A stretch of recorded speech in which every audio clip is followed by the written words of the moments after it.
गणपती बाप्पा मोरया. 2026 वर्ष तुमच्यासाठी खरंच चांगलं व्हावं असं वाटत असेल तर हा व्हिडिओ शेवटपर्यंत नीट ऐका. व्हिडिओच्या शेवटी काही सोपे पण प्रभावी उपायही दिले आहेत, ते मनापासून करा. मकर राशीबद्दल 2026 मध्ये ग्रहगोचरानुसार गुड न्यूज किंवा सकारात्मक शक्यता आपण याआधी पाहिल्या आहेतच. जर तुम्ही तो व्हिडिओ पाहिला नसेल तर या व्हिडिओच्या शेवटी मी तो दिला आहे आणि डिस्क्रिप्शनमध्येही लिंक दिली आहे, तो नक्की पाहावा. पण गुड न्यूज ऐकणं वेगळं आणि ती प्रत्यक्षात अनुभवणं वेगळं. त्यासाठी प्रत्येक महिन्यात कुठले डूज आहेत, म्हणजेच नेमकं काय करावं हे जाणून घेणं खूप महत्त्वाचं आहे. कारण फळ मिळवण्यासाठी कर्म करावंच लागतं. ग्रहगोचरानुसार मकर राशीसाठी जानेवारी महिना 2 वेगळ्या टप्प्यांमध्ये विभागलेला आहे. पहिल्या अर्ध्या महिन्यात आर्थिक ताण, जबाबदाऱ्या आणि मानसिक दडपण जाणवू शकतं आणि दुसऱ्या अर्ध्या महिन्यात स्वतःकडे लक्ष देणं आणि जीवनशैली सुधारणं गरजेचं ठरेल. म्हणून आता सरळ मुद्द्यांवर येऊया. जानेवारी 2026 पहिला अर्धा महिना म्हणजेच साधारण 13 जानेवारी पर्यंतच्या काळात मकर राशीने पैसा, कुटुंब आणि जबाबदाऱ्या याबाबत जास्त सजग राहणं गरजेचं आहे. या काळात मकर राशीने काय करावं? नंबर 1, खर्चावर नियंत्रण ठेवा. अनावश्यक खर्च, उधारी किंवा भावनिक खर्च या काळात टाळा. नंबर 2, कुटुंबाशी संवाद ठेवा. मनात सगळं साठवून न ठेवता घरात बोलणं या काळात आवश्यक आहे. नंबर 3, बोलण्यावर संयम ठेवा. एक चुकीचं वाक्य नात्यांमध्ये तणाव वाढवू शकतं. नंबर 4, आर्थिक निर्णय घाईने घेऊ नका. नवीन गुंतवणूक किंवा मोठे व्यवहार थोडे पुढे ढकला. नंबर 5, आत्मसन्मान जपा. स्वतःला कमी लेखणं किंवा दुसऱ्यांशी तुलना या काळात टाळा. आता आपण जानेवारीच्या पुढच्या टप्प्याकडे येतो. साधारण 13 जानेवारी नंतरच्या या टप्प्यात मकर राशीसाठी स्वतःकडे लक्ष देणं आणि जीवनशैली सुधारणं महत्त्वाचं ठरेल. या काळात मकर राशीने काय करावं? नंबर 1, आरोग्याकडे लक्ष द्या. विशेषतः पाय, गुडघे, थकवा याकडे दुर्लक्ष नको. नंबर 2, दिनचर्या ठरवा. वेळेवर झोप, वेळेवर जेवण यामुळे मन स्थिर राहील. नंबर 3, स्वतःसाठी वेळ काढा. सतत जबाबदाऱ्या उचलणं या काळात थोडं कमी करा. नंबर 4, जुनी कामं पूर्ण करा. अर्धवट गोष्टी ताण वाढवू शकतात. नंबर 5, धैर्य ठेवा. परिणाम उशिरा मिळतील पण मिळतीलच. शेवटची महत्त्वाची गोष्ट म्हणजे जानेवारी 2026 मकर राशीसाठी पहिला अर्धा महिना आर्थिक शिस्त आणि संयमाचा आणि दुसरा अर्धा महिना स्वतःची काळजी आणि स्थैर्याचा आहे. आता आपण पटापट उरलेल्या सगळ्या महिन्यात मकर राशीच्या जातकांनी काय करायचं ते पाहणार आहोत. मकर रास फेब्रुवारी 2026 पहिला टप्पा 1 ते 12 फेब्रुवारी. तर ह्या काळात काय करायचं? शब्द जपून वापरा. खर्चावर नियंत्रण ठेवा. घरातील वडीलधाऱ्यांचा सल्ला घ्या. हा टप्पा स्थैर्य राखण्याचा आहे. दुसरा टप्पा 13 ते 29 फेब्रुवारी. तर ह्या काळात काय करायचं? नवीन प्रयत्न सुरू करा. भीती न बाळगता पुढे जा. लहान प्रवास फायदेशीर ठरू शकतो.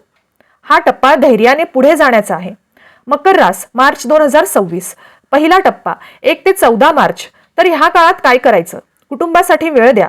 घरगुती प्रश्न शांतपणे सोडवा. आईच्या आरोग्याकडे लक्ष द्या. दुसरा टप्पा 15 ते 31 मार्च. तर ह्या काळात काय करायचं? शिकणं सुरू ठेवा. महत्त्वाचे निर्णय विचारपूर्वक घ्या. सर्जनशील काम करा. मकर रास एप्रिल 2026 पहिला टप्पा 1 ते 13 एप्रिल. तर ह्या काळात काय करायचं? दिनचर्या शिस्तबद्ध ठेवा. वाद टाळा. आरोग्याकडे दुर्लक्ष करू नका. दुसरा टप्पा 14 ते 30 एप्रिल. तर ह्या काळात काय करायचं? स्पष्ट संवाद ठेवा. गैरसमज टाळा. सहकार्य स्वीकारा. मकर रास मे 2026 पहिला टप्पा 1 ते 14 मे. तर ह्या काळात काय करायचं? धोका टाळा. घाईचे निर्णय टाळा. गोष्टी गुप्त ठेवा. दुसरा टप्पा 15 ते 31 मे. तर ह्या काळात काय करायचं? गुरुजनांचा सल्ला घ्या. दान, धार्मिक कार्य करा. प्रवास नियोजनाने करा. मकर रास जून 2026 पहिला टप्पा 1 ते 14 जून. तर ह्या काळात काय करायचं? कामात सातत्य ठेवा. वरिष्ठांशी नम्र वागा. जबाबदाऱ्या स्वीकारा. दुसरा टप्पा 15 ते 30 जून. तर ह्या काळात काय करायचं? नेटवर्क वाढवा. टीमवर्क स्वीकारा. उत्पन्नाच्या संधी ओळखा. मकर रास जुलै 2026 पहिला टप्पा 1 ते 15 जुलै. तर ह्या काळात काय करायचं? खर्चावर नियंत्रण ठेवा. विश्रांती घ्या. भावनिक निर्णय टाळा. दुसरा टप्पा 16 ते 31 जुलै. तर ह्या काळात काय करायचं? स्वतःकडे लक्ष द्या. आरोग्यात सुधारणा करा. नवीन सुरुवात करा. मकर रास ऑगस्ट 2026 पहिला टप्पा 1 ते 16 ऑगस्ट.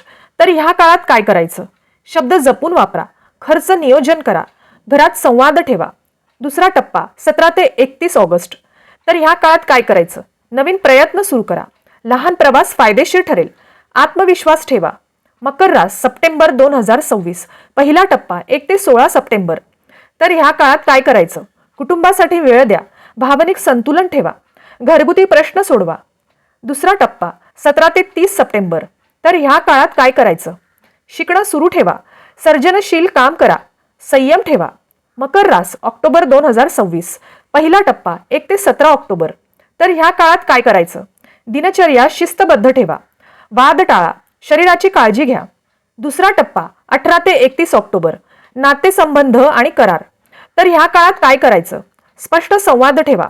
गैरसमज टाळा. भागीदारी जपून करा. मकर रास नोव्हेंबर 2026 पहिला टप्पा 1 ते 15 नोव्हेंबर. तर ह्या काळात काय करायचं? धोका टाळा. खर्चावर नियंत्रण ठेवा. संयम ठेवा. दुसरा टप्पा 16 ते 30 नोव्हेंबर. तर ह्या काळात काय करायचं? दान, धार्मिक कार्य करा. प्रवास नियोजनाने करा. सकारात्मक विचार ठेवा. मकर रास डिसेंबर 2026 पहिला टप्पा 1 ते 15 डिसेंबर. तर ह्या काळात काय करायचं? कामात सातत्य ठेवा. वरिष्ठांशी योग्य वर्तन ठेवा. शिस्त ठेवा. दुसरा टप्पा 16 ते 31 डिसेंबर. तर ह्या काळात काय करायचं? वर्षाचा आढावा घ्या. पुढील वर्षाची तयारी करा. आर्थिक नियोजन ठेवा. आता ह्यावर सोपे पण प्रभावी उपाय पाहण्याआधी वक्रतुंड ज्योतिष चॅनलला लाईक, शेअर आणि सबस्क्राईब करा. आणि बेल बटनवर क्लिक करायला विसरू नका, म्हणजे येणाऱ्या नवीन व्हिडिओचं सगळ्यात आधी तुम्हाला नोटिफिकेशन मिळेल. चला तर उपायांकडे वळूयात. 2026 हे वर्ष अंकशास्त्रानुसार ग्रहांचा राजा असलेल्या सूर्याचं वर्ष आहे. म्हणून या वर्षात सगळ्याच राशीच्या जातकांनी आपल्या वडिलांचा सन्मान करावा. त्यांची सेवा करावी. वडील हयात नसतील तर पित्या समान व्यक्तीचा आदर आणि सेवा करा. आणि असं कोणीही नसेल तर दररोज सकाळी सूर्याला अर्घ्य द्या. हा उपाय पित्याशी संबंधित कर्म सुधारतो आणि 2026 मधील ग्रहदोष कमी करेल. म्हणून हा उपाय तर तुम्ही आवर्जून करायलाच हवा. पण त्याबरोबरच शत्रुग्रहांचा त्रास होऊ नये म्हणून मकर राशीच्या जातकांनी रोज आंघोळीनंतर हनुमान चालीसा म्हणावी. आणि तुमच्या राशीला आणि त्या योगे तुम्हालाच बळकट बनवण्यासाठी उठता बसता काम करताना मनात ओम नमः शिवाय या मंत्राचा जप सुरू ठेवावा. जर तुम्ही जानेवारीपासून डिसेंबरपर्यंत हे डूस पाळले तर 2026 मध्ये मकर राशीसाठी दिसणाऱ्या गुड न्यूज म्हणजेच सकारात्मक शक्यता प्रत्यक्षात अनुभवायला नक्कीच मदत होईल. गणपती बाप्पा मोरया.